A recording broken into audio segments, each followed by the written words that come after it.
네, 오늘 말씀은 누가복음 1장 26절에서 38절 말씀입니다.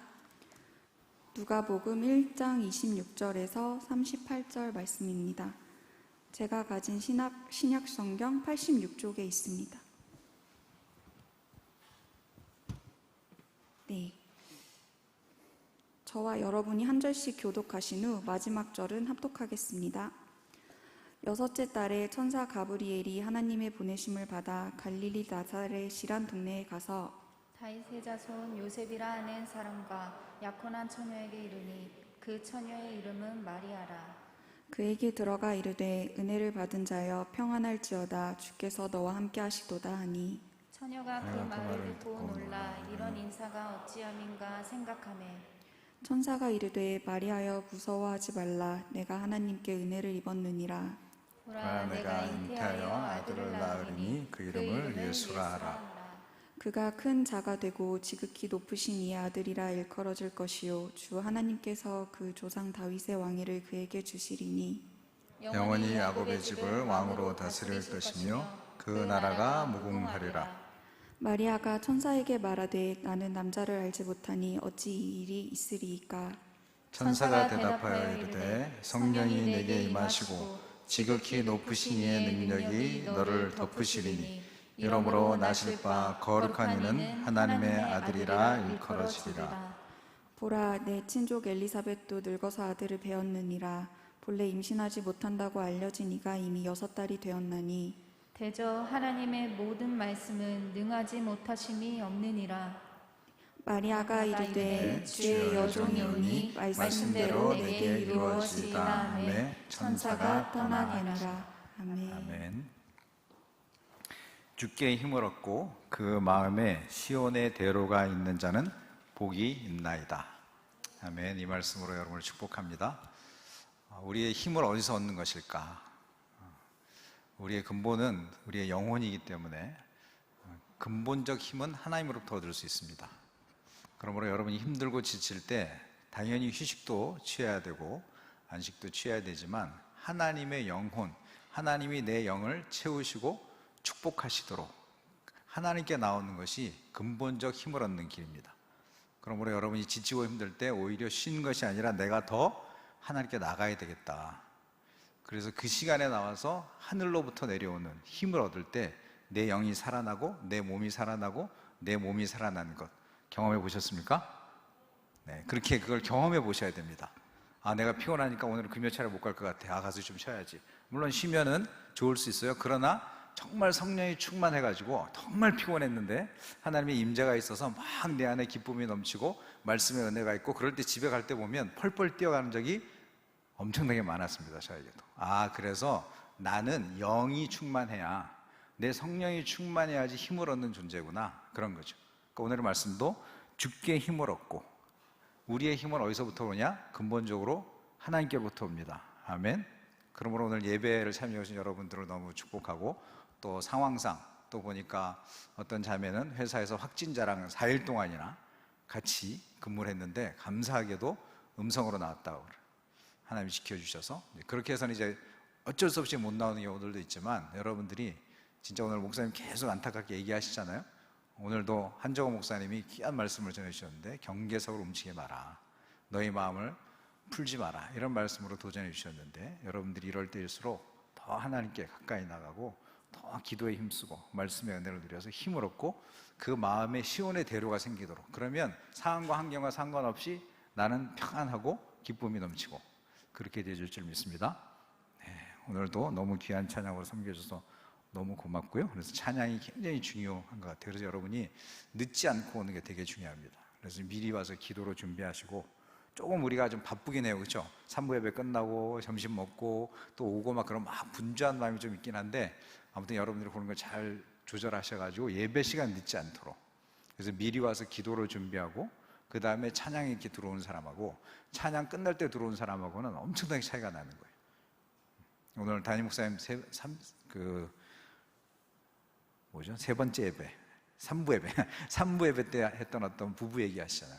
30분 전에 다 옷 갖춰 입고 앉아가지고 성경 읽고 기도하고, 그리고 예배를 온라인으로 드리는데도 그런 태도, 그런 마음으로 함께 나갈 때 하나님이 힘을 주십니다. 우리 누가복음 강의를 하고 있죠. 너무 오랜만이어서 누가복음 하고 있나 안 하고 있나 좀 헷갈릴 때도 있죠. 오랜만에 왔는데 이번에 세 번째 시간입니다.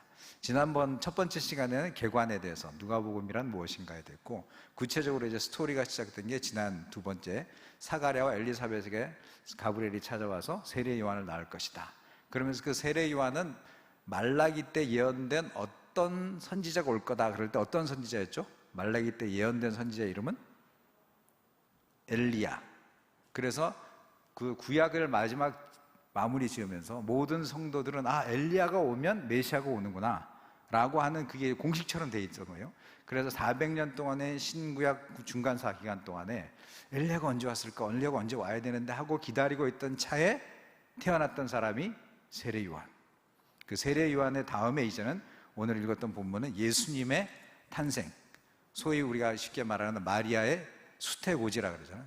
아기를 너희가 갖게 될 거다라고 하는 스토리가 되어진 게 오늘 여기서 봅니다. 특별히 오늘 본문은 대부분의 경우가 아마 크리스마스 때 많이 봤을 거예요. 그렇죠? 한겨울에. 근데 한여름에 이 본문을 보는 것도 되게 재미있는 것 같습니다. 특별히 이 수태고지, 특별히 오늘도 우리가 사도신경 하면서 동정녀 마리아에게 나시고, 그 사도신경에는 사람 이름이 2명 나와요. 하나는 마리아고 또 하나 누구죠? 본디오 빌라도. 그러니까 우리가 본디오 빌라도처럼 거명되지 않는 사람, 마리아처럼 거명돼서 온 인류가 매 예배 때마다 기억하는 사람 마리아. 그 마리아에게 찾아오신 스토리가 이렇게 된데, 저는 오늘 이걸 보면서 두 가지로 나눠서 보려고 하는데, 하나는 우리 목사님 표현하신 대로 히즈 파트, 하나님이 하시는 영역이 있고, 또 그러면서 그것을 누구를 통해서 하냐? 마리아를 통해서 하는 거거든요. 그럴 때 아워 파트가 있다는 거예요. 하나님의 기적은 두 가지로 나눠서 볼 수 있다. 하나님이 하시는 영역이 있고, 또 우리가 순종해야 될 영역이 있고. 저는 이번적으로 이번에 말씀을 준비하면서 마리아에 대한 묵상을 굉장히 깊이 했거든요. 그동안 내가 마리아를 너무 많이 쉽게 생각했구나, 그런 생각 되게 많이 했어요. 그래서 오늘의 기도 그 제목을 하나님이 찾으신 사람 마리아. 예수 그리스도를 이 땅에 동정녀에게, 어떤 동정녀가 굉장히 많았을 거 아니에요, 그 당시에. 그렇죠? 근데 누구를 통해서 예수를 보낼까 할 때 찾아낸 사람이 바로 마리아였다라는 거죠. 그럴 때 마리아는 그러면 그냥 아무런 생각도 없고 아무런 조건도 안 갖춘 사람인데 하나님이 선택했을까를 한번 좀 돌아보면 좋겠다. 그래서 두 가지로 한번 나눠서 보고 싶은데요. 첫 번째는 오늘 이 성경 본문을 통해서 하나님이 주도적으로 일하신다는 부분을 좀 같이 나누고 싶어요. 26절 한번 같이 보겠습니다. 같이 한번 읽어볼까요? 6째 달에 천사 가브리엘이 하나님의 보내심을 받아 갈릴리 나사렛이라는 동네에 가서, 자, 여기서 보면 6째 달, 즉 세례 요한이 잉태되고 나서 6개월 후에 하나님이 기다리셨던 거죠. 그러면서 가브리엘 보고 야, 이제 마리아한테 가라 라고 하는 스토리가 이제 시작되어지는 건데, 그 모든 스토리의 주도자, 그 일을 하신 분이 누구냐면 하나님이시라는 거죠. 이 역사, 이 예언의 역사를 이루어 가시는 주도적 인물은 누구냐면 하나님이신 거죠. 그 하나님이 예언하셨고, 그 하나님이 성취하시고, 그 하나님이 이루어가는 스토리가 오늘의 스토리인데, 자, 이 스토리는 진짜 이게 두 아이의 태어남이잖아요. 그렇죠? 세례 요한의 태어남, 예수님의 태어남. 그러니까 인류의 역사를 변경시킨 위대한 두 아이들의 태어남의 스토리가 지금 누가복음 1장에 써 있는 거거든요. 그 세례 요한이었고 지금 이제 예수님이었고, 특별히 예수님이 얼마나 인류사적인 영향을 미쳤냐 그러면 지금이 2021년이잖아요. 2021년을 나누는 기준, 그럴 때 BC와 AD 이렇게 나누잖아요. 그래서 BC는 뭐의 약자죠? Before Christ, 예수가 오기 전의 시간을 전 인류가 똑같이 합의해가지고 예수가 이 땅에 오기 전 역사를 마이너스 1년, 마이너스 2년 이렇게 거꾸로 가고, 그 다음에 AD라 그러죠. 아노 도미니, 예수님이 오시고 나서. 근데 이건 왜 영어로 안 썼는지 참 신기해요. 그렇죠? 누군가 한번 좀 나중에 청년부 거기다 한번 얼려놔 봐요. 왜 BC라 그랬으면 뭐 애프터 크라이스트 이렇게 쓰면 너무 쉬울 거 아니에요. 그렇죠? 근데 BC와 AD로 나누는데, 아무튼 AD는 이게 라틴어예요. 아노 도미니, 그러니까 예수 그리스도가 오신 이후로.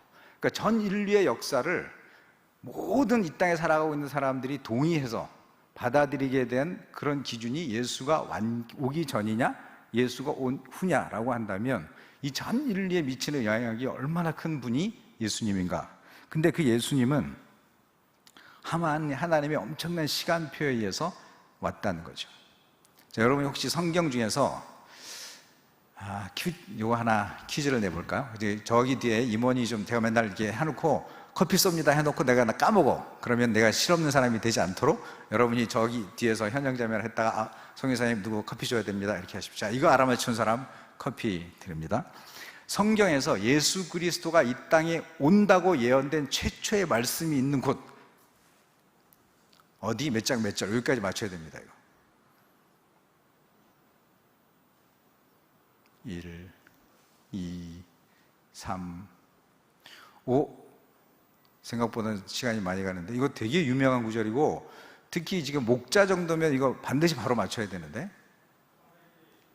창세기 오케이. 역시 네, 박수. 네, 아무도 못 맞췄으면 오늘 밤에 다 집합. 이게 원시복음이라 그러죠. 원시복음. 즉 예수 그리스도가 이 땅에 오실 거의 예언이 어디서부터 돼 있냐? 창세기부터 돼 있는 거예요.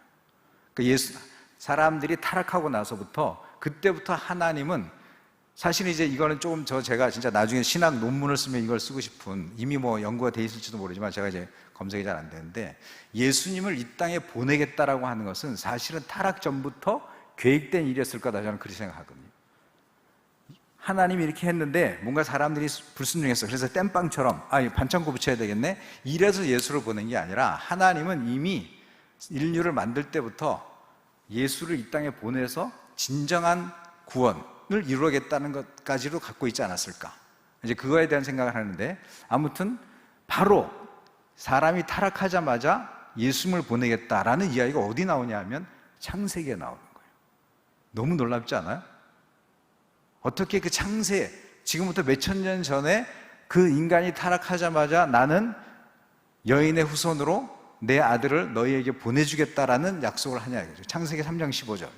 이건 꼭 기억해 두셔야 돼요. 여러분들 요런 구절 정도는 지금처럼 딱 오균영제처럼 사실 몇 초가 지난 것, 물론 쑥스러워서 그랬을 수도 있지만 이런 거는 진짜 0.1초 만에 튀어나와야 되는 매우 중요한 구절입니다. 창세기 3장 15절 같이 한번 읽어볼까요?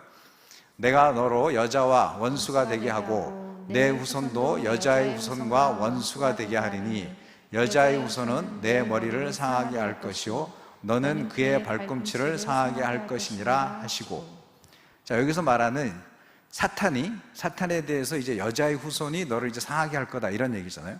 자, 그럼 여기서 여인의 후손이 누구냐? 여자의 후손. 이 땅에 있는 모든 사람들은 다 남자의 후손으로 계산이 됩니다. 그죠? 그 당시에 그 성경적 백그라운드로 보면. 그런데 유일하게 성경에서는 여자의 후손이 태어날 거다 이렇게 표현한 거예요. 그 여자의 후손이 뭐냐면 동정녀를 통해서 태어날 사람이기 때문에 여자의 후손이라는 표현을 쓴 거죠. 그래서 예수 그리스도가 오늘 우리가 보는 이 본문처럼 동정녀 마리아를 통해서 이 땅에 태어날 거다라고 하는 것이 예언되어진 이야기가 창세기 3장 15절. 이걸 원시복음이라고 하는 거예요.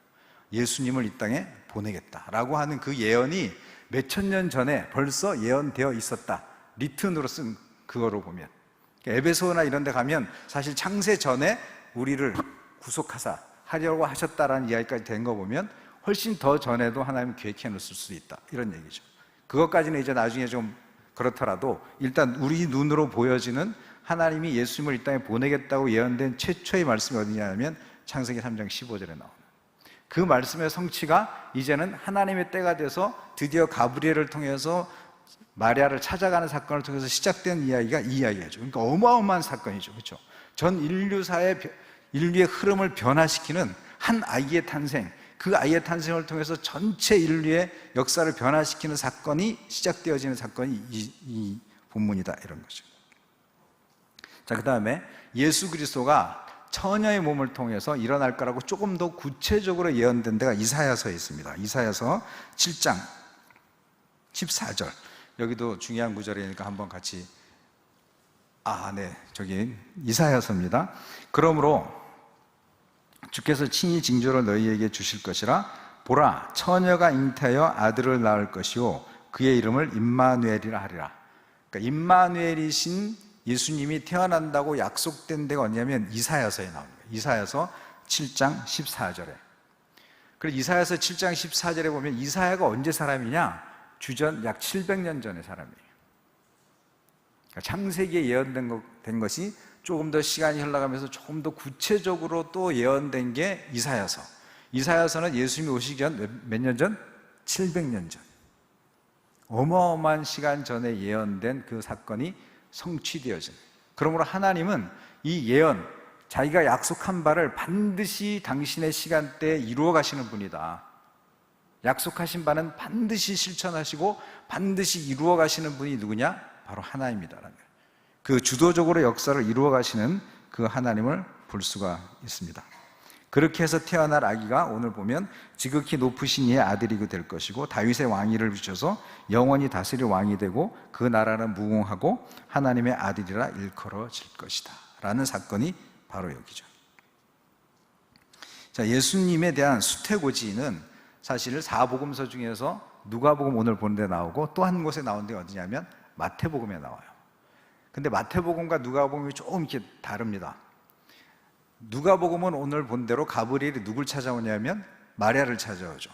근데 마태복음에서는 누굴 찾아가냐면 요셉을 찾아가는 사건이 나와요.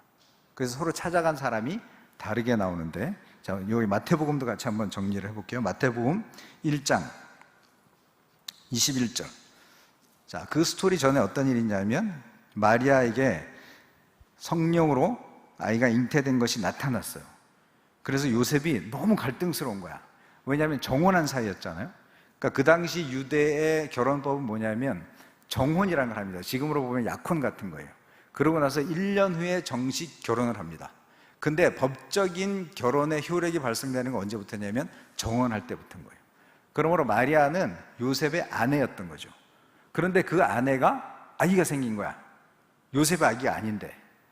그 당시 율법에 의하면 이게 밝혀지잖아요. 그냥 그 자리에서 돌에 맞아 죽는 거 사건입니다. 부정한 여인이 되기 때문에. 근데 요셉이 그걸 알게 된 거예요. 아니, 내 아내가 나랑 관계를 한 것도 아닌데 아기가 생겼어. 와, 자기는 너무 받아들이기 어려웠어요. 그래서 근데 너무 놀라운 건 또 요셉이 굉장히 의로운 사람이었다. 성품이 너무너무 훌륭한. 그러니까 나는 그래서 예수님의 어머니와 아버지는 아무나 선택한 게 아닐 거라는 거예요. 그래서 의로운 사람이라 그래서 드러내지 않고 가만히 끊고자 할 그때 가브리엘이 나타나서 했던 말씀이 1장 21절 말씀입니다. 같이 한번 읽어볼까요? 아들을 낳으리니 이름을 예수라 하라. 이는 그가 자기 백성을 그들의 죄에서 구원할 자이심이라 하니라. 자, 아들을 낳을 거다. 이제 이름을 예수라 하라 이렇게 알려줘요. 그 예수는 구원자란 뜻입니다. 죄에서 우리를 구원할 자. 그게 또 1장 23절에 바로 또 아까 이사야서에 나오는 그것과 똑같은 예언이 성취되는 그 구절인데 같이 한번 읽겠습니다. 보라, 처녀가 잉태하여 아들을 낳을 것이요 그의 이름은 임마누엘이라 하리라 하셨으니 이를 번역한즉 하나님이 우리와 함께 계시다 함이니라. 하나는 예수라 하라, 하나는 임마누엘이라 하라. 즉 예수님이 이 땅에 오셔서 우리의 죄를 사하시고 그 다음에 우리와 영원히 함께 하실 분이 오신다라는 이야기인 거죠. 그러니까 하나님은 우리랑 그냥 우리를 창조해 놓고 그냥 너네끼리 알아서 살아, 난 그냥 너 귀찮아 라고 하는 분이 아니라 하나님은 창조하신 이후부터 계속 우리랑 함께하고 싶어 하셨다. 그래서 그 함께하고 싶었던 구약의 사건이 성막에서, 그 다음에 성전에서, 그러다가 드디어 이제는 그 하나님이 사람의 몸을 입고 우리 가운데 와서 영원히 함께 하시는 사건이 바로 예수님이 이 땅에 오신 사건이죠. 그래서 우리가 함께 하시겠다는 그 하나님의 사건이 바로 오늘 마리아를 통해서 나타나는데, 임마누엘 이렇게 돼 있잖아요. 임은 함께 한다는 뜻이고 마누는 우리라는 뜻이고 엘은 하나님이라는 뜻이죠. 그러니까 함께 우리와 하나님. 그래서 이걸 함께, 하나님이 우리와 함께 하신다.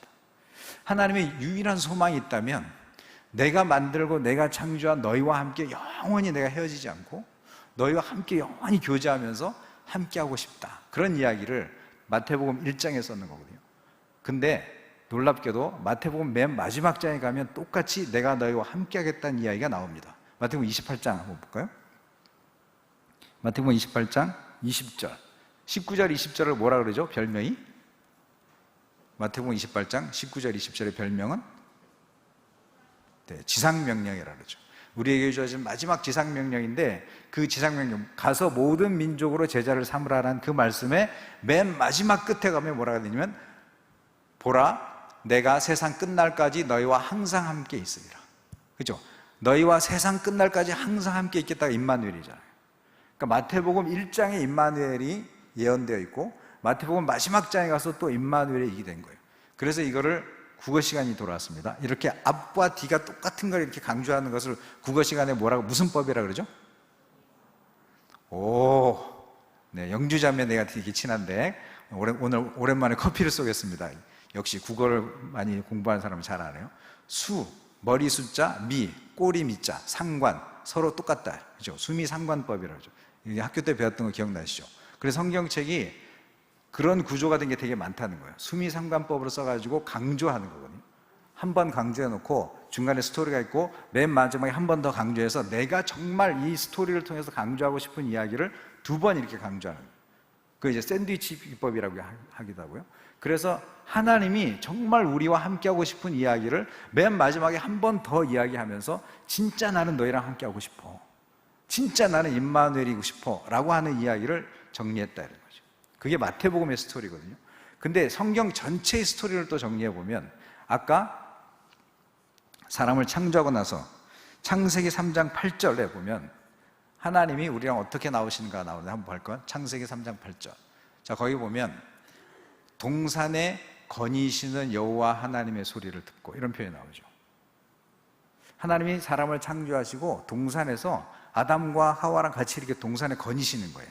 근데 거기 동산에 거니다는 표현이 그 당시에 하나님이 성전에 임재했다는 뜻과 동일한 의미였다라고 얘기를 하는 거예요. 그러니까 동산에 거니셨던 그 하나님이 성전에 같이 임재하시고, 성막과 성전에 임재하시고, 그 다음에 임마누엘, 계속 성경 전체를 흐르는 스토리 같은 거죠. 그래서 창세기에 나오는 그 하나님의 임재가 이제는 또 성경 전체로 보면 맨 마지막이 어디죠? 요한계시록. 요한계시록이 또 나오는 거예요. 한번 볼까요? 요한계시록 21장 31절. 새 하늘과 새 땅이 됐을 때, 즉 예수님이 재림하시고 이제 우리가 그 모든 것들을 다 벗어났을 때 어떤 일이 우리한테 일어나기를 하나님이 여행하냐, 요거는 중요한 구절이니까 한번 같이 읽어볼까요? 요한계시록 21장 3절 같이 한번 띄워주실래요? 같이 읽겠습니다. 내가 들으니 보좌에서 큰 음성이 나서 이르되, 보라, 하나님의 장막이 사람들과 함께 있음에 하나님이 그들과 함께 계시리니 그들은 하나님의 백성이 되고 하나님은 친히 그들과 함께 계셔서. 자, 이 구절 중에서 함께가 몇 번 나오나요?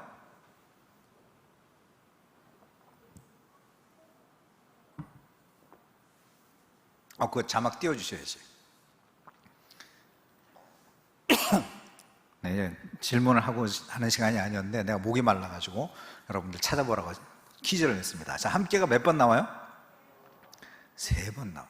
한 구절에 내가 너희와 함께하고 싶다, 함께하리라, 함께 있다라는 단어가 3번이나 강조되는 거 보면 어마어마하게, 결국 그래서 이 성경 스토리는 뭐냐면 하나님의 관계가 끊어져 가지고 함께하지 못했던 그 인간, 그 사람들을 예수 그리스도를 보내서 우리의 죄를 사하심으로, 임마누엘 대신 그분이 오심으로 영원히 우리와 함께하는 스토리가 이 성경 스토리라는 거죠.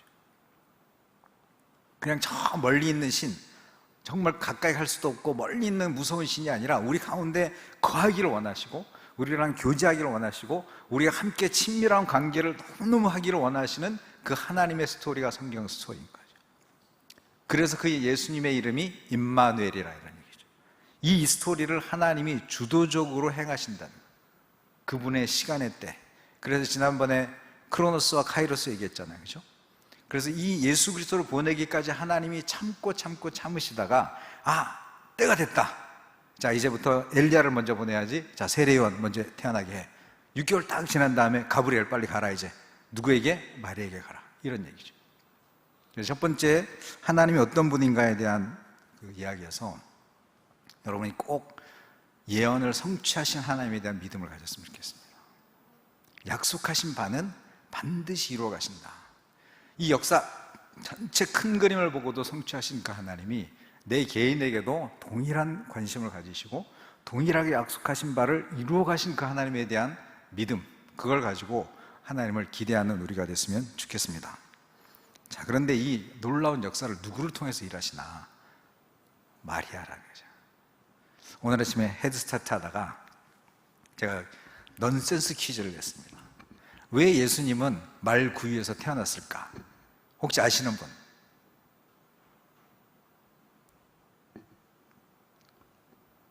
성경 퀴즈를 내도 조용하고 넌센스 퀴즈를 내도 조용하고, 이런 넌센스 못 들어봤습니까? 헐, 예수님의 어머니의 이름이 마리아잖아요. 말 알겠습니까? 마리아. 그래서 마리아가 그래서 말구유에서 예수님이 태어났다는 썰렁한 개그였는데, 자, 이 마리아에 대한 이야기를 좀 하고 싶어요. 사실은 마리아가 오늘 제가 이번에 설교를 준비를 하면서 내가 그동안 너무 그냥 쉽게 그냥 마리아 누군가 아무나 선택해서 내가 널 낳을 거야 이랬나 보다, 이렇게 한 번도 깊이 고민해 본 적이 없었던 것 같아서, 그래서 이따가 정리를 하면서 어마어마한 사람인 걸 정리할 건데, 사실 어마어마한 걸 정리하기 전에 너무 또 있잖아, 너무 높이 정리해 가지고 있죠. 카톨릭은 마리아를 너무 높여놨어. 카톨릭은 뭐라 그러는지 아세요? 마리아가 평생 동정녀였다는 거예요. 들어본 적 있습니까? 근데 성경에 보면 예수님의 동생 나오죠. 동생이 최소 몇 명이게요? 요거 알아맞히면, 야, 오늘 커피를 너무 많이 썼는데, 요거 알아맞히면 커피 쏩니다.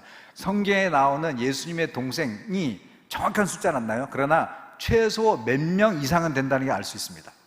아시는 분? 네, 성경 공부를 더 많이 하도록. 최소 6명 이상입니다. 예수님의 동생이. 남자들 4명의 이름은 거론되어 있고요. 그 중에서 딸들이라는 표현이 나와. 그럼 최소 2명이잖아요. 그렇죠? 그러면 최소 6명의 동생이 있었는데, 성경에. 그런데 카톨릭은 그 동생들이 다 예수님의 동생이 아니라는 거예요. 그래 놓고 동정녀 마리아라는 거예요. 마리아는 죽을 때까지 동정녀였다는 거야. 와, 나 이 사람들이 진짜 성경을 얼마나 왜곡하는지. 세상에 죄 없는, 마치 예수님처럼 죄 없는 사람이었다, 이렇게 된 거예요. 왜 그러냐면 그 당시에 에베소에 아뎀이라고 하는 여신 숭배 사상이 있었거든요. 그래서 카톨릭이, 기독교가 공인하고 나서부터 로마의 모든 잡신들이 다 들어온 거예요, 기독교 안으로. 그러면서 이 사람들 마음속에 하나님은 부성, 아버지 하나님으로 있는데 뭔가 어머니 하나님 같은 분이 있으면 좋겠다는 생각이 있으면서 마리아를 신격화시켜버린 거죠, 이렇게. 그래서 마리아가 여신 숭배 사상 때문에 그렇게 무오하다, 동정녀다 이렇게 되고, 나중에 어디까지 되는 줄 알아요? 마리아가 승천했다고 나옵니다. 마리아 승천설. 그 마리아가 승천한 날을 기념하는 날이 8월 15일이에요. 여러분이 성경을 너무 잘 정확하게 알아야 돼. 여기 좀 위험한 발언이기도 하지만 진리를 말합니다. 그래서 카톨릭이, 혹자는 이단 중에서 최고의 이단을 카톨릭이라고 말합니다. 그럴듯한 이야기인데 들어가서 보면 성경이 어마어마하게 왜곡시켜가지고 사람들을 되게 혹세하는 거죠. 그래서 내가 천국에 가면 아마 마리아가 이럴 것 같아. 난 몸둘 바를 모르겠어. 왜 나는 그런 존재가 아닌데 왜 사람들이 나를 이렇게 높여놔가지고 나 진짜 그런 존재 아니거든요? 라고 할 것 같다는 거예요. 그래서 여러분이 성경을 잘 알아야 되겠다. 자, 그런데 그건 이제 카톨릭이나 너무 잘못된 거라고 치고, 그렇다고 해서 폄하하면 안 되겠다는 게 제가 오늘 말씀을 보면서 마리아가 얼마나 대단한 사람인가는 또 정확하게 우리가 알아야 될 것 같아요. 자, 한번 봅시다. 자, 26절 마리아가 있었던 동네가 나옵니다. 26절을 보면 갈릴리 나사렛이라는 동네가 나와요. 그거를 지금으로 어디로 따냐면 저기 강원도 두메 산골 꼴짜기, 똑같은 뜻이에요. 아무도 주목하지 않는, 어디라고 말해도 사람들이, 그래서 사람들이 나사렛에서 무슨 선한 게 나겠냐 이런 말 하잖아요. 그 당시는 모든 중심이 예루살렘이었습니다. 예루살렘 아닌 곳은 정말 다 별 볼 일 없는. 근데 더더군다나 북쪽, 오늘 이제 목사님 그 얘기했잖아요. 경계에서 올릴 때 갈릴리 저 이방 땅에 그런 곳에, 정말 시골의 깡촌 같은 곳에 갈릴리의 나사렛이란 동네에 살던, 두 번째 27절에 보면 요셉이라는 사람과 약혼한 처녀다 이렇게 나옵니다. 아까 말한 대로 약혼한, 정혼한 이런 뜻이에요. 정확하게 말하면 정혼한 처녀인데, 자, 그 당시의 처녀, 그 당시 정혼할 정년기의 처녀는 여러분 마리아 나이를 오늘 아침에 헤드스타한테 물어봤어요. 여러분이 생각하는 머릿속에 마리아의 나이를 했더니 그래도 생각보다 되게 근접하게 얘기했습니다. 그 당시에 결혼할 나이가 12살에서 14살이었습니다. 그러면 마리아는 맥시멈 14살짜리 어린 소녀였던 거죠. 지금 나이로 따지면 중학교 1학년 정도 됩니다. 너무 충격 안 받으세요? 물론 그 당시 사회 풍습상 이제 조기에 결혼을 빨리 하는 그런 게 있긴 하겠지만 그래도 아무리 그래도 살아온 연수를 계산해 보면 겨우 14년밖에 살아온 경륜이 짧은 그 여자 아이에게 천사가 나타나서 하는 말이 하나님의 특별한 은혜를 입은 자요, 이렇게 얘기를 하는 거죠. 너무너무 놀란 거예요. 만약 여러분에게 누가 나타나서 그 나이에 네가 하나님의 아들의 엄마가 될 거야, 성령이 너를 잉태해서 그렇게 할 거야 라고 말하면 여러분 뭐라고 반응하겠어요? 근데 우리는 어떻게 했는지 반응을 알고 있잖아요. 그렇죠? 나중에 가서 보면 그냥 마리가 그 자리에서 주의 뜻이면 그렇게 이루어지려고 합니다. 여러분이라면, 나라면 그 자리에서 바로 오케이를 할 수 있었을까? 잠깐만요, 저한테 시간을 좀 주시죠. 기도해 보고 오겠습니다. 잠깐만요, 엄마랑 의논 좀 해볼게요. 최소한 내가 요셉하고는 의논해 봐야 되잖아요. 그렇죠? 이거 잘못 걸리면 돌에 맞아 죽는 사건이라니까. 정혼한 남자한테 아니 나한테 이런 일이 벌어졌는데 어떻게 하면 좋겠어요, 요셉? 나를 좀 숨겨줄 수 있겠어요? 사람들한테 내가 임신한 거 드러나지 않도록. 그리고 혹시라도 드러나면 당신이 나를 임신하게 했다고 말해줄 수 있어요? 뭐 이런 의논이라도 해야 될 거 아니에요, 그렇죠?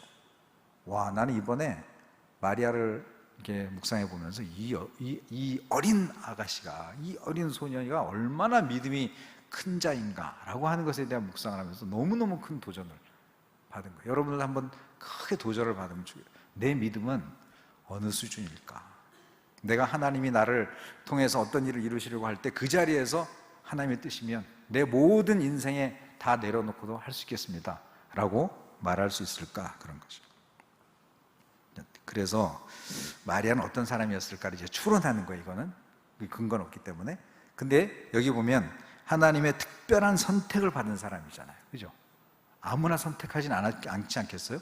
예수님 전 인류의 구원자의 어머니가 될 사람을 아주 성품도 개팍 같고 별볼일 없는 사람 선택하지 난 않았을 거라는 생각인 거예요.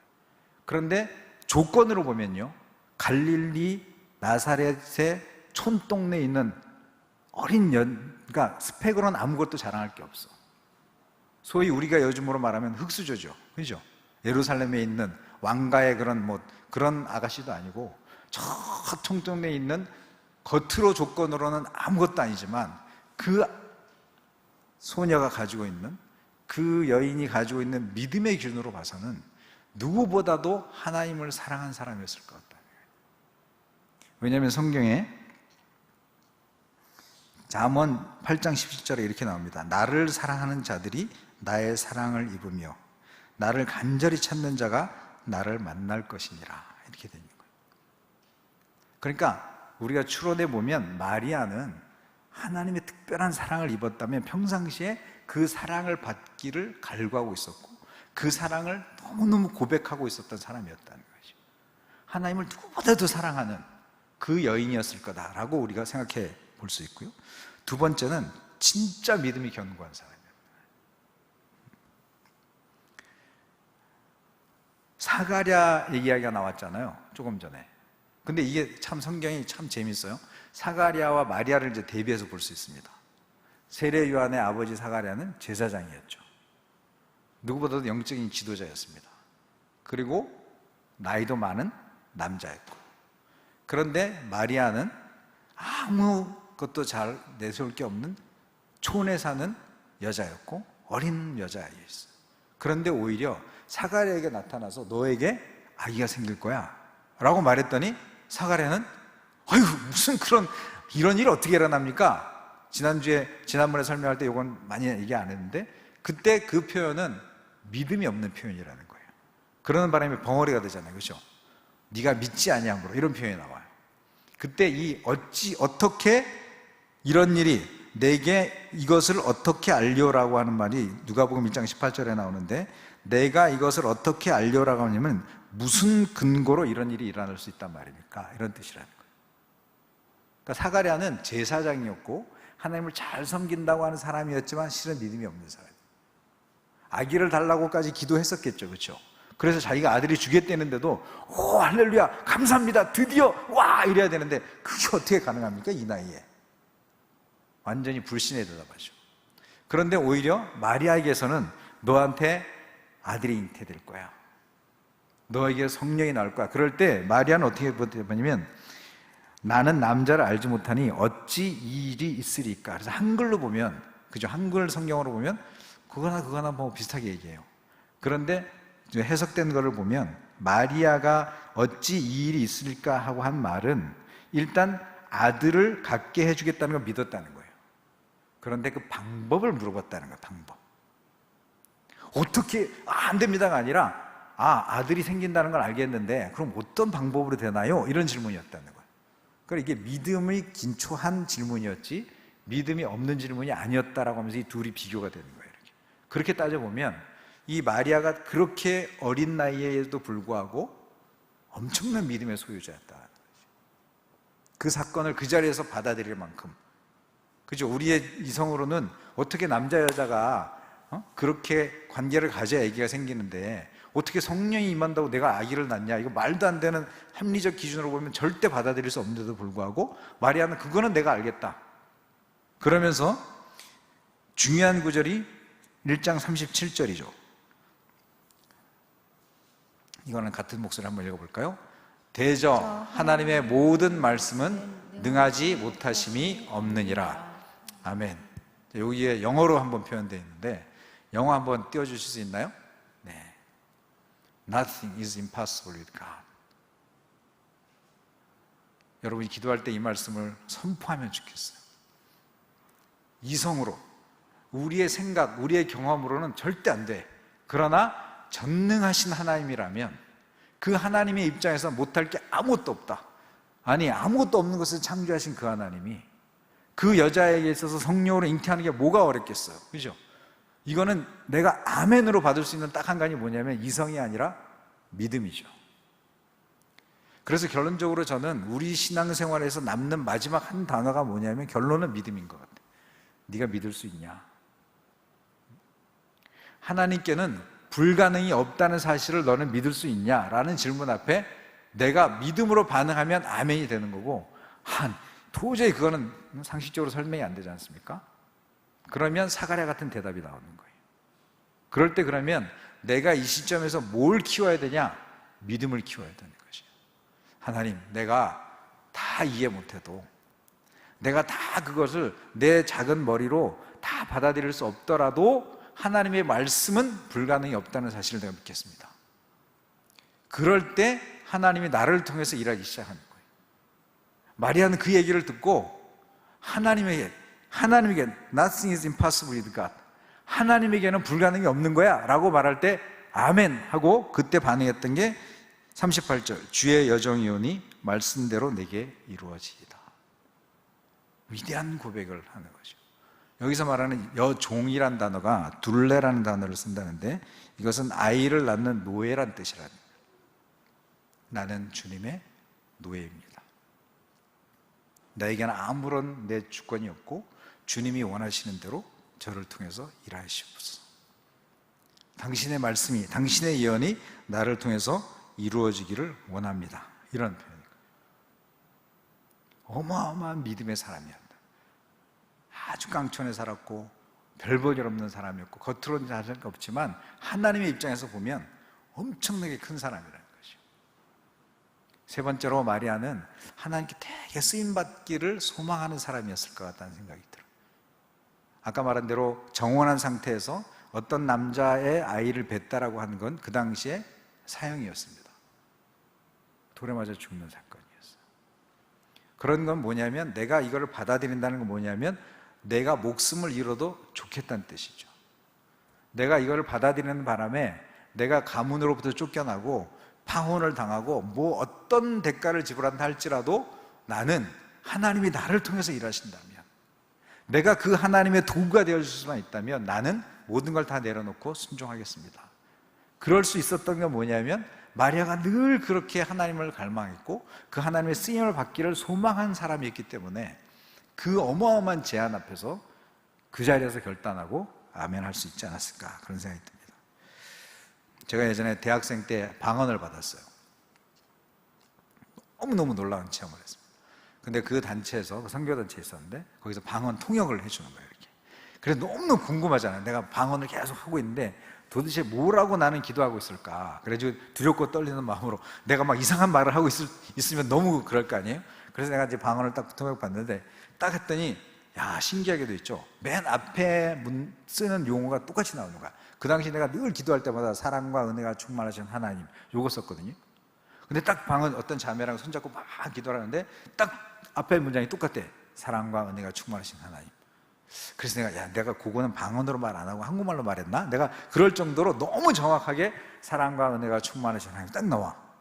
그러더니 나는 계속 다른 말을 한다고 방언을 하고 있는데 그 자매가 계속 반복되는 말만 하고 있더라. 하나님, 저를 사용하여 주십시오. 하나님, 저를 사용하여 주십시오. 하나님, 저를 사용하여 주십시오. 계속 그 이야기를, 그 기도를 하고 있더라고요. 아, 내 영인 하나님 안에서 쓰임받기를 되게 소망하고 있었구나, 그런 생각이 드는 적이 있어요. 그래서 여러분에게서도 정말 저는 어제도 어떤 청년이랑 내가 굉장히 2시간 넘게 아주 열받으면서 얘기를 했는데, 인생 한 번 사는 거 아니냐, 응? 한 번 사는 인생 왜 우리가 별 볼 일 없는 인생 가운데 내 시간을 뺏기고 그렇게 사냐. 하나님이 진짜 살아계시고 그 하나님께 쓰임받는 것이 내 인생의 베스트 웨이가 아니겠냐 이거죠. 또 한편 질문해 볼까요? 베스트의 적이 뭘까요? 영어로 말하면 쉽게 대답하는 말이 worst겠죠, 그렇죠? 베스트의 worst니까. 근데 사탄이 그렇게, 오늘 말이 막 나가는데 또라이가 아닌 거예요. 그렇게 다가오면 누구든지 다 알아, 그죠? 사탄이 온 줄 알죠? 그래서 사탄은 워스트로 오지 않습니다. 뭘로 올까요? 베스트의 적. 네, 발음이 좀 어렵지만 베러로입니다. 베터. 베러로 오는 거예요. 뭐냐면 여러분의 인생에, 야, 이 정도면 괜찮잖아. 야, 이 정도면 너 진짜 예수 잘 믿는 거야. 그 정도면 너 굉장히 대단한 거거든 하고 고선에서 만족하도록 오는 게 사탄인 거예요. 자, 그런데 하나님은 우리가 그 수준에 머물러 있지 않지 않은 거예요. 하나님은 베스트, 야, 내가 너를 위해서 베스트의 삶이 여기 있어. 너는 베스트의 삶을 누려야지 라고 하는데 우리는 그 정도에서 만족하는 삶을 사는 거예요. 사탄의 전략이 굉장히 무서운 거예요. 그래서 그런 거지. 아니, 한 번 살다가는 인생인데 내가 진짜 하나님께 쓰임받을 수 있는 베스트의 웨이가 있다면 내가 그 베스트 웨이에서 내가 아멘하고 믿음으로 받자 이거지. 주님께 쓰임받고 싶습니다. 내가 그 하나님의 놀라운 도구가 될 수 있다면 그 어떤 것도 내가 다 대가를 지불하고 주님이 원하시는 그 길을 내가 따라가겠습니다 라고 반응하는 마리아 같은, 야, 마리아가 14살이야 14살. 저 어린아이도 저렇게 대답을 하는데 뭘 그렇게 아직도 내가 뭘 더 자꾸 갖고 싶고 뭘 더 누리고 싶고 뭘 이걸 해야 되겠다 그러냐고 내가 막 두고두고 얘기해. 나도 사실 그 믿음이 없긴 해요, 사실은. 근데 이렇게 말하는 건 저에게도 동일하게 너도 그 믿음 가질 수 있냐라는 똑같은 설교를 하는 거죠. 내가 나한테. 여러분들도, 야, 내가 예수를 믿는데 이 정도면 됐지 하지 말라는 것이. 하나님, 내가 살아드릴 수 있는 베스트의 길이 있다면 내가 언제든지 거기에 순종하겠습니다. 주님이 내게 찾아오셔서 너 이거 하지 않을래? 라고 말할 때 그 자리에서 마리아처럼 주의 계집종이오니 주의 말씀대로 이루어지기를 원합니다라고 고백할 수 있는 내가 됐으면 좋겠습니다. 그 자리에서 내가 누구랑 의논하지 않고 내 인생에 계획이 있어요. 나는 이것도 하고 싶고 저것도 하고 싶고. 야고보서 4장 13절 얘기했었잖아요. 제가 울산 갈 때 얘기했던 것처럼 1년이나 2년이나 어느 도시에 가서 장사의 일을 보리라 하는 자들아, 주의 뜻이면 너희가 이것도 하고 저것도 해야지 않겠냐.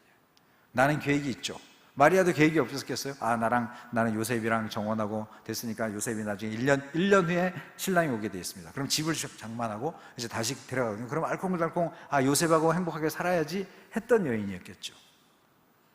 나중에 예수님이 죽을 때 십자가에서 죽을 때 마리아가 있었잖아요.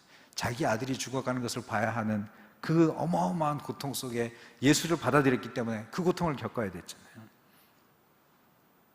그 고통 속에 있었지만 그래도 나를 통해서 이 인류의 하나님이 창세기부터 예언한 그 사건이 나를 통해서 성취될 수만 있다면, 그 수많은 인류들이 어둠 가운데서 죄 가운데 시달리고 있는데 나를 통해서 그 메시아가 와서 내가 키우는 이 아이가 장차 메시아가 돼서 이 땅을 모든 죄에서 구원하는 그 사람을 내가 키워낼 수만 있다면, 하나님, 내가 어떤 대가를 지불하더라도, 어떤 값을 지불하더라도 내가 그 주님의 말씀에 순종하겠습니다 라고 살아낸 사람이 마리아였다는 것이죠.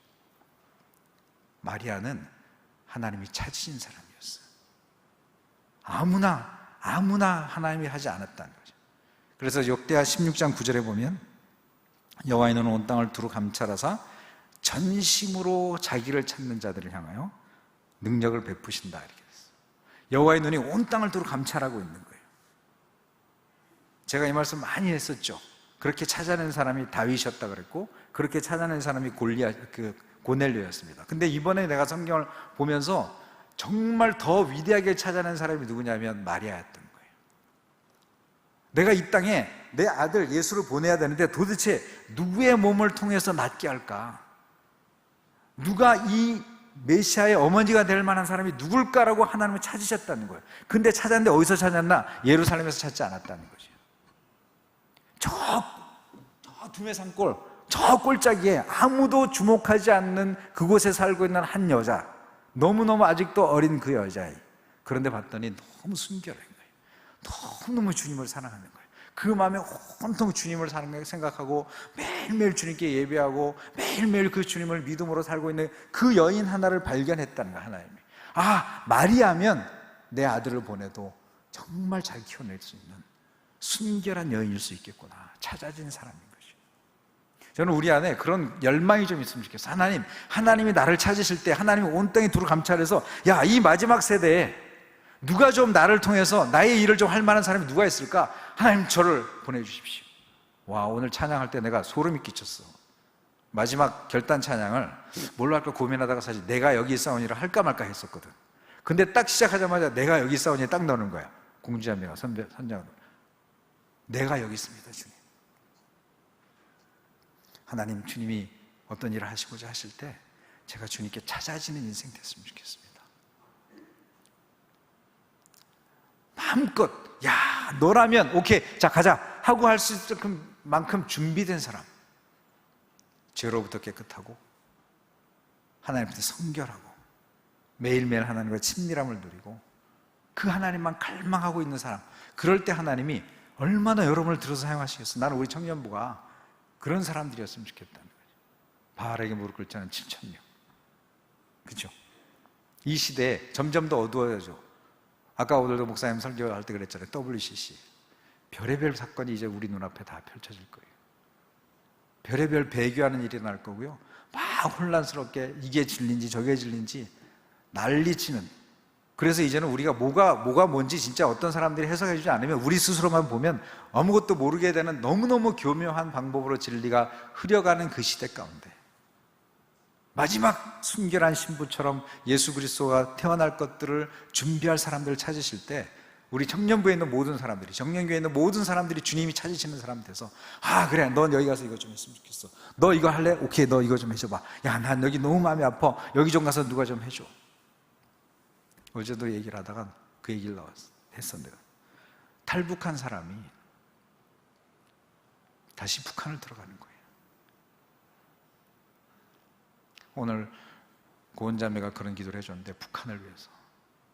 그 사람이 왜, 아니 자유를 얻었다니까. 탈북해서 자유를 얻은 사람이 다시 북한을 들어가. 왜? 거기에도 그 사람에게 예수가 필요하니까. 난 정말 그걸 못할 것 같아. 그렇지 않아요? 거기 들어가서 걸리면 죽음이에요. 근데 그 사람들이 지금 들어가고 있다니까. 탈북한 사람들이 북한 선교사가 돼가지고 위장 잔입해가지고 다시 들어가고 있다고, 북한으로. 지금 이 시대에 우리가 살고 있대. 우리가 사실은 너무 나약하게 믿고 있는 거 아닐까요? 예수를 위해서 산다고 하면서 뭐 조그만 어려움만 있어도 이게 너무 고난이 크다 그러고, 난 이거 못하겠다 그러고, 그런 하나님 앞에 마리아처럼, 주님, 제가 여기 있습니다. 제가 주님의 종입니다. 제가 어떤 대가를 지불해야 될지, 어떤 어려움이 있을지 저는 모르지만 주님이 저를 통해서 일하실 수만 있다면 저를 마음껏 사용하여 주십시오. 그런 우리가 됐으면 좋겠습니다. 우리 같이 찬양하고 마무리할까요? 우리 마음에 있는 소망을 표현했으면 좋겠습니다. 믿음의 고백이었으면 좋겠습니다. 내 마음에 주를 향한 사랑이 나의 말엔 주가 주신 진리로 나의 눈에 주의 눈물로 채워주시옵소서. 하나님의 사랑이 영원히 함께하기를. 십자가의 길을 걸어가겠습니다. 순교자의 삶을 살겠습니다.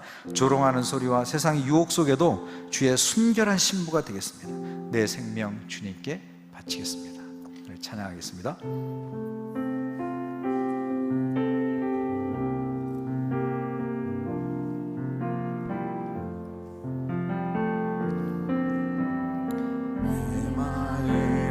주를 향한 사랑이 나의 발은 주가 주신 진리로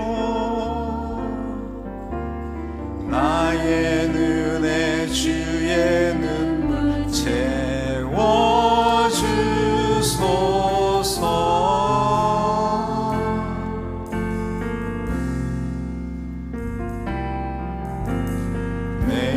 입술엔 찬양의 향기가 두 손에는 주를 닮은 섬김이 나의 삶에 주의 흔적 남게 하소서.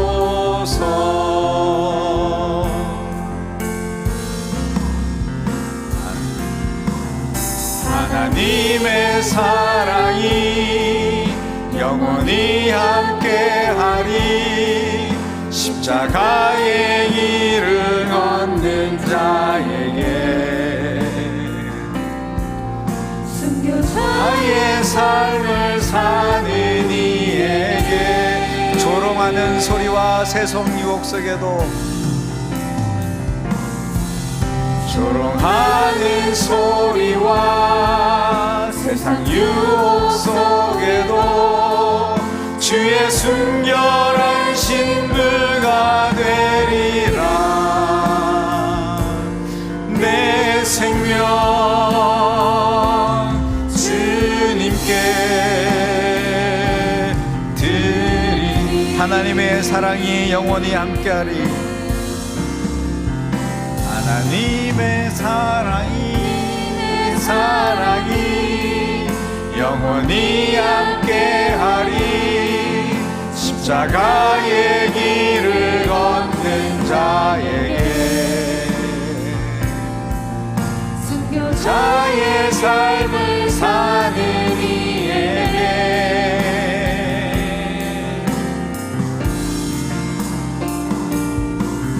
조롱하는 소리와 세상 유혹 속에도 주의 순결한 신부가 되리라. 내 생명 주님께 드리리. 우리 다 같이 함께 기도할까요? 하나님의 약속이 하나님이 주도적으로 그 언약을 이루어 가시는 것처럼 내 인생에도 약속하신 그 하나님의 말씀이 내 삶에 그대로 이루어지기를 믿음으로 믿습니다. 마리아처럼 하나님, 나는 아무것도 모르고 그러나 내가 간절히 소망하는 것은 내가 주님을 사랑한다는 것과 주님이 나를 통해서 일하신다고 한다면 나는 언제든지 어떤 대가를 지불한다 할지라도 주님이 원하실 때 그 자리에서 나는 주님의 종입니다, 주의 말씀대로 내 삶에 이루어 주시옵소서라고 말할 수 있는 믿음을 되게 해 주시옵소서. 이 시간 다 같이 주여 한번 부르고 같이 함께 기도하겠습니다. 주여. 아버지 하나님, 참으로 하나님이 이 땅에 예수님을 보내시기를 창세기부터 하나님 아버지 이사야를 통해서 하나님 아버지 약속하셨던 그 약속을 성취해 가신 그 하나님의 놀라운 역사가 예수 그리스도 이름으로 이 땅 가운데 일어날 수 있도록 하나님 축복하신 것처럼 하나님 내 삶 속에서도 우리 청년들의 삶 속에서도 하나님이 살아계셔서 아버지 주도적으로 그 역사를 이루어 가시는 주님이심을 아버지 믿음으로 믿고 믿음으로 나아갈 수 있도록 하나님 역사하시고 도와주시기를 간절히 소원합니다. 아버지 하나님 저 어둠의 산골 아무도 알아주지 않는 그 속에서 조용히 하나님을 섬기며 믿음으로 주님을 바라봤던 그 마리아를 찾아가셨던 주님, 아버지 하나님 그 마리아가 하나님의 뜻을 이룰 수만 있다면 주의 종이오니 주의 말씀대로 되기를 원합니다라고 말하며 그 자리에서 순복했던 그 믿음의 사람인 것처럼 하나님 아버지 이 마지막 세대에 하나님이 정말 들어 사용하시고자 하실 때 하나님 내가 여기 있습니다 주여 내가 여기 있사오니 나를 보내소서 나를 통하여 일하여 주옵소서라고 말할 수 있는 믿음의 사람들 될 수 있도록 도와주시고 그 갈망 그 열망이 우리 안에 차고 넘칠 수 있도록 성령께서 축복하시고 도와주시옵소서. 도우실 주님 역사하실 주님을 믿고 감사하며 예수님이